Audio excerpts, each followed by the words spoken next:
Hey everyone, as promised, I am here with another kind of writing task 1, and this time it is for general test takers. As we all know, that general writing task 1 is all about letter writing. Okay, so we might end up getting one of these kinds of letters. It could be, say, a formal letter, an informal letter, or we might end up getting a semi-formal letter to write.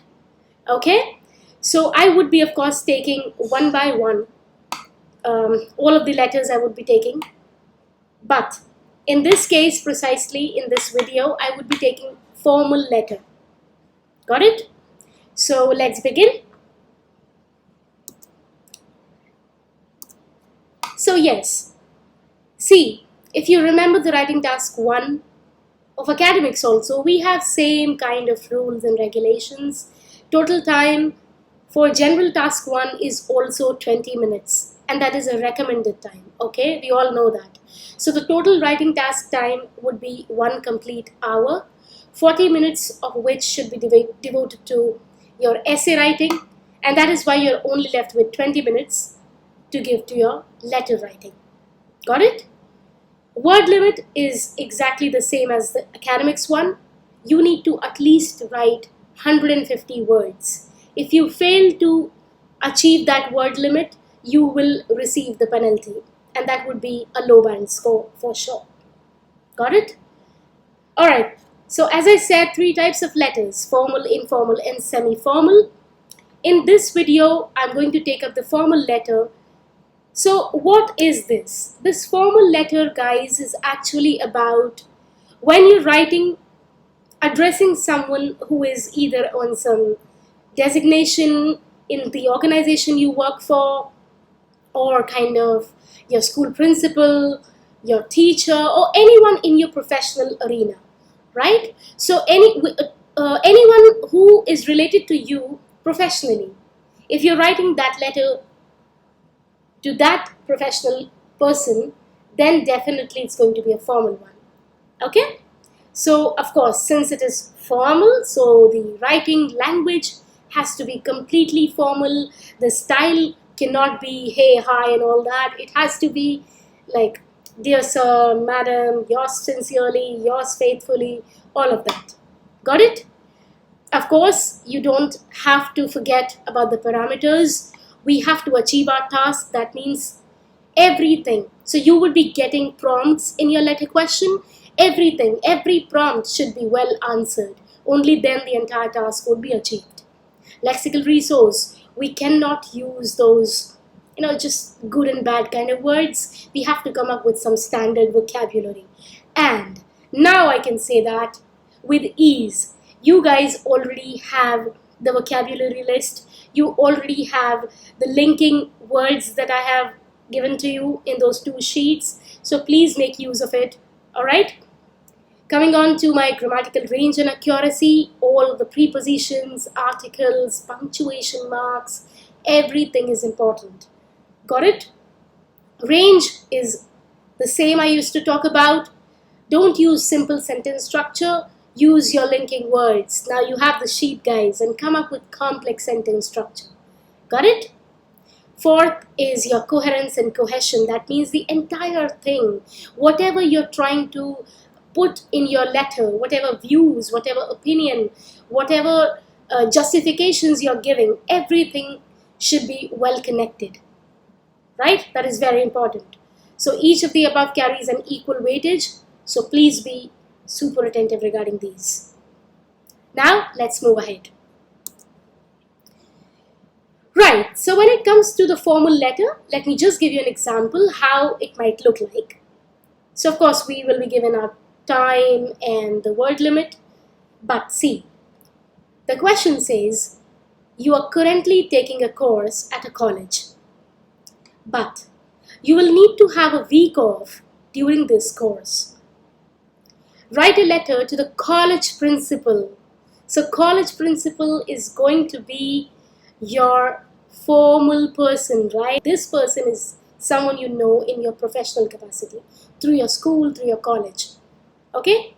Now, see how the prompts are given in the question. In the letter, give details of your course. So first you need to put in all your details, who you are, which department are you a student of, and other things.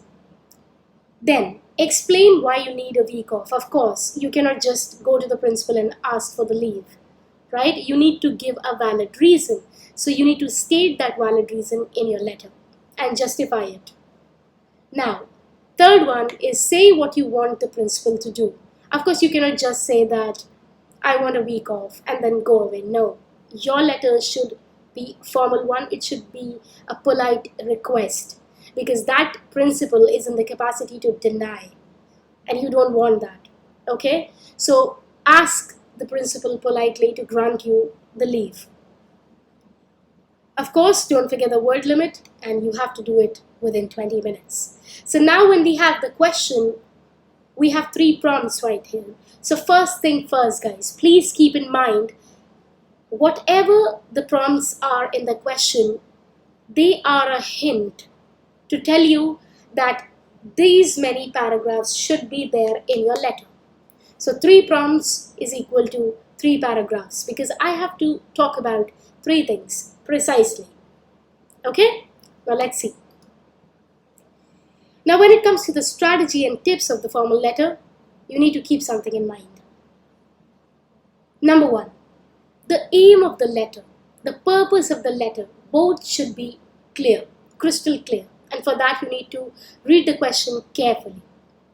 Why are you writing the letter? Got it? Now, your task should be to underline the keywords, principal, week off, during the course. All these are your keywords which will give you a hint while you write. Then spend your 5 minutes brainstorming ideas. Which kind of details you want to put in. Okay? How would you like to respond to this question? And then decide which of these you wish to include in your letter. Not everything that is coming to your mind should go in the letter. You have to be selective, right? So decide which of the points that have come to your mind should you include in the letter. Then you need to decide the structure of the letter. Okay, and what are you going to include in each paragraph? What are you going to include in each paragraph will be coming from the prompts. Okay, so paragraphs are divided already according to the prompts. Now it is your job, your task to put in the details. That's it. Now there are certain things you must not forget. Number 1, you do not need to put any address. This IELTS exam, this letter is not demanding anything like the address of the principal, the name of the school, the street and all that. Nothing is required. So you need to start directly. Dear sir, dear madam in the formal case. Okay, and you will be told how to start the letter, so that dear sir, dear ma'am will be given in the question. Got it? Of course, you need to achieve the task well, so you need to be appropriate, accurate and relevant while responding to the task without forgetting the word limit. Right? So you will be told in the instructions who you are writing to. Like now in the question you saw, to the college principal. So analyze what relationship do you hold with the college principal. Okay, because that will determine the entire tone, the entire style of your writing. That you have to be extremely formal, or you have to switch from formal to informal at places. All of that is determined through this. Okay? Now, at the end, you have to use your imagination to produce the details. Okay, so as I said, you need to decide. You have been given prompts, but you need to decide what kind of details are you going to put. Okay, so use your imagination to produce those details, like names of the people in your letter if you want to. Names of, say, some organization or some places, anything. Right? Be imaginative. So keeping all these things in mind, let's move ahead. Now there are certain other important points I would like to explain. What kind of letters are formal letters, guys? Understand. Any kind of complaint, if you're writing to complain about something, it's a formal letter. Any kind of application or resignation, formal. If you need to make some arrangements for some company, for some professional arena, for some organization, school, anything, making some arrangements, formal. Got it? Apology to a professionally related person. Again, formal. Request in professional capacity. See, request in professional capacity is the one we are going to deal with tonight. The principal one, because you need to have a week off. Okay? So all these kinds of letters are your formal letters. Now, when it comes to formal letters, what kind of salutation should be there? It might be possible that you do not know the name of the person. Okay? So in case you don't know the name of the person, just write dear sir, dear madam. Okay? If you know the name of the person, just write dear Mr. Singh. Suppose the name of the person is Mr. Singh. Dear Mr. Singh, or if you know the complete name, dear Rohit Singh. That's fine. Got it? Now, what do you have to keep in mind here? We will never use titles like Mr., Miss, Mrs., anything like that, before the first name. So if you know my name, you will never call me Miss Malvika. Okay? You will call me Miss Sharma. Got my point? So only the second names will be used with the titles. Mr. Singh, dear Mr. Patel, dear Mr. Pandey, whatever.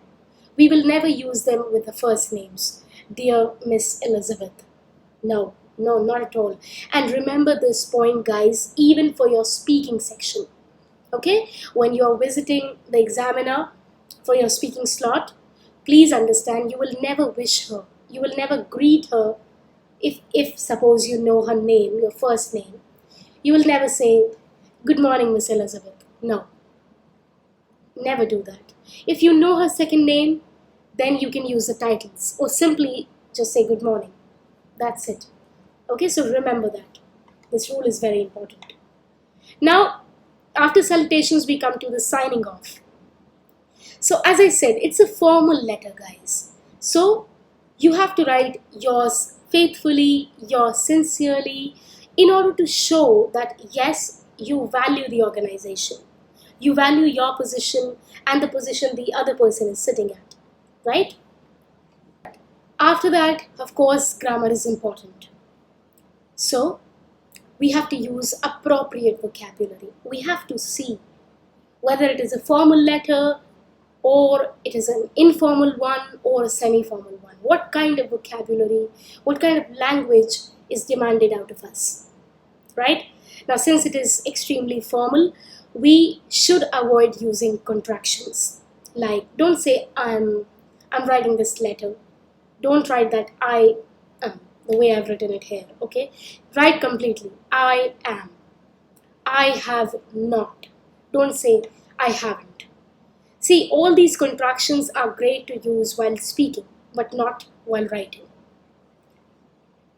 Of course, you have to use those linking devices to bring out your complex sentence structure to achieve a high band. Spelling and punctuation is important. Keep these things in mind, guys. Okay? Now let's move ahead and see what kind of useful language. So when I say appropriate language and all that, what is that appropriate language when it comes to the formal letter? See, first thing I told you, the aim and the purpose of the letter should be clear. So how would you put it across? I am writing to suggest that, I'm writing to complain about, I'm writing to explain that, I'm writing to invite you to thank you for, to apologize for, to ask for your help with something, to apply for, to give advice about. I'm writing to say how sorry I am about something, or how sorry I am that something happened. Okay? So that purpose should be well put across. After you're done with the purpose, now of course you have to talk about the request. So you're requesting, you have to be formal. And when it comes to request, You cannot be impolite. You have to be extremely polite. And that is the reason why modal verbs come in. Would and could are known for polite requests. Okay, so just use these things. I would appreciate if you could or would. I would be grateful if you would or could. Got it? These are your modals that you should use in order to just portray the polite request. Don't say can and all, it doesn't sound polite. After that, polite is not just a request. You have to be polite even if you have to deny something. So say no, but politely.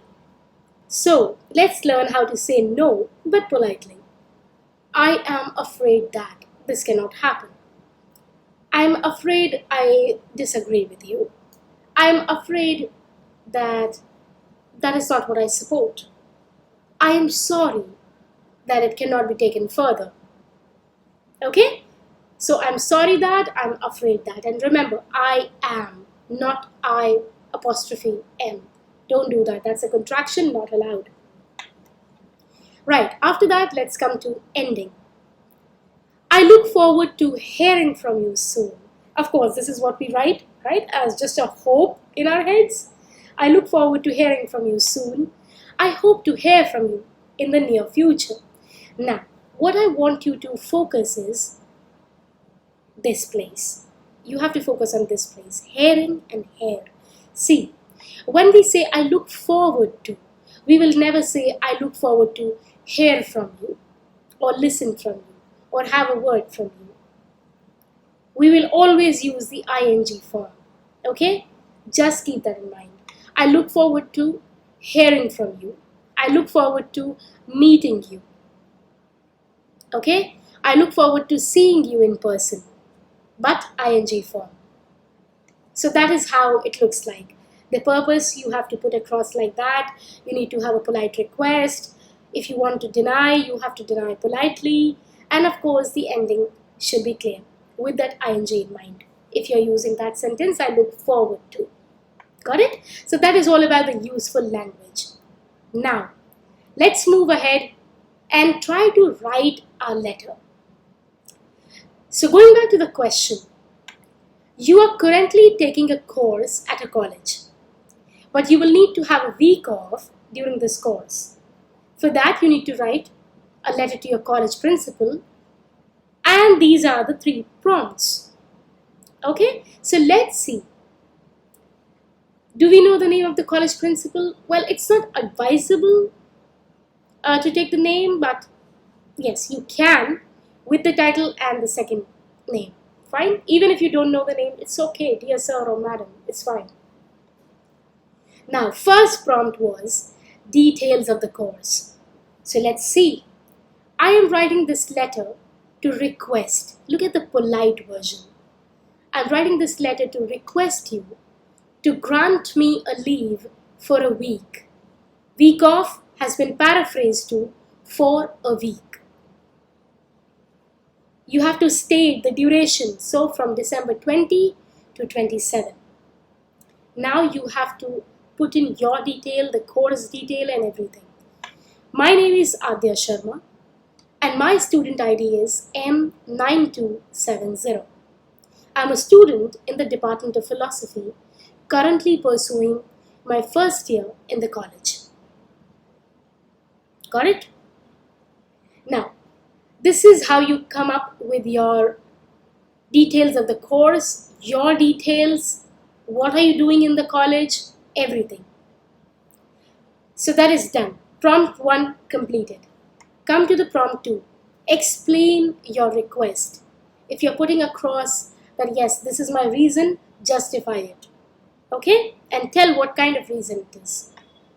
So, I have been attending the course regularly without fail. Now, when you write this sentence, you're giving the impression to your principal that I am a regular student. I never miss classes. Right? So, I'm a sincere one. I have been attending the course regularly without fail. My specialization is jurisprudence.